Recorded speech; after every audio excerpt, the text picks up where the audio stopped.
আসসালামু আলাইকুম গাইস। আজকে তোমাদের জন্য নিয়ে আসলাম পরীক্ষার আগের দিন ভাই ও বোনের একটি মজার সংলাপ। এটি তোমাদের থেকে অনেক ভালো লাগতে পারে। তো চলো বেশি কথা না বলে আজকের ভিডিও শুরু করে দিই। আহা, এটা তো ভয় আর কমেডির মিশ্রণ। পরীক্ষার আগের দিন মানেই হাহাকার। নিচে দিলাম একদম নতুন ভাই বোনের হাস্যকর সংলাপ পরীক্ষার আগের দিন। রাত 11টা, বোন পড়ছে আর ভাই খেলছে। বোন: ভাইয়া, তুই এখনো পাবজি খেলছস? কাল তো তোর গণিত পরীক্ষা। ভাই: আমি তো মাইন্ডে ক্যালকুলেশন করি। এই দেখ, হেডশট মানে 1 শট সমান সমান 1 কিল সমান সমান 1 পয়েন্ট। বোন: ভাইয়া, প্রশ্নে যদি আসে 10টি আপেল আছে, তুই কি বলবি? একটা খাইছি, বাকি 9টা হেডশট। ভাই হাসি দিয়ে: না, বলবো সব প্রশ্ন উত্তর করা আমার কাজ না, কিছু তো শিক্ষকের জন্য রাখতে হয়। বোন: আরে বাবা, তুই কি গুগলের ভাই? সব উত্তর রেখে দিস গোপনে? ভাই: আমি ভাই না, আমি নীরব বিপদ।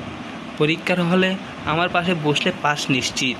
বোন চোখ গরম করেছে: নিশ্চিত মানে? তোর খাতা দেখে আমি ফেলও হতে পারি। ভাই: তাই তো বলি, পড়াশোনা কর না। আমি তো শুধু পরীক্ষার দিন ইন্সপিরেশন দিই।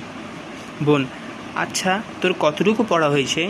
ভাই: বইয়ের প্রথম পাতায় গণিত বই লেখা পর্যন্তই, তারপরে আলো নিভে গেছিল। বোন: আরে ভাই, তুই শুধু ভাই না, তুই পরীক্ষার আগের দিনের ধ্বংসের দেবতা। তো শিক্ষার্থীবৃন্দ, তো এটা কিন্তু খুবই মজার একটি সংলাপ। তোমাদের থেকে শুনে এটা অনেক ভালো লাগতে পারে। যাদের থেকে ভালো লেগেছে তারা এই ভিডিওতে একটু লাইক করে দাও এবং এই ভিডিওটি অবশ্যই তোমার বন্ধুদের মাঝে শেয়ার করে দিবে, যেন তারাও এভাবে মজার মজার সংলাপ পেতে পারে। এবং যারা যারা আমার এই চ্যানেলে নতুন রয়েছে তারা অবশ্যই আমার এই চ্যানেলটি সাবস্ক্রাইব করে দিবে। এবং তোমরা যদি কোনো ভাই বোন বা বন্ধুবান্ধব থেকে থাকো, তাহলে অবশ্যই তোমাদের নামগুলো কমেন্টে বলবে এবং সেই সাথে তোমরা কী সম্পর্কিত সংলাপ চাচ্ছ সেটাও কমেন্টে বলে দিবে। তো আজকে এতটুকুই। আল্লাহ হাফেজ।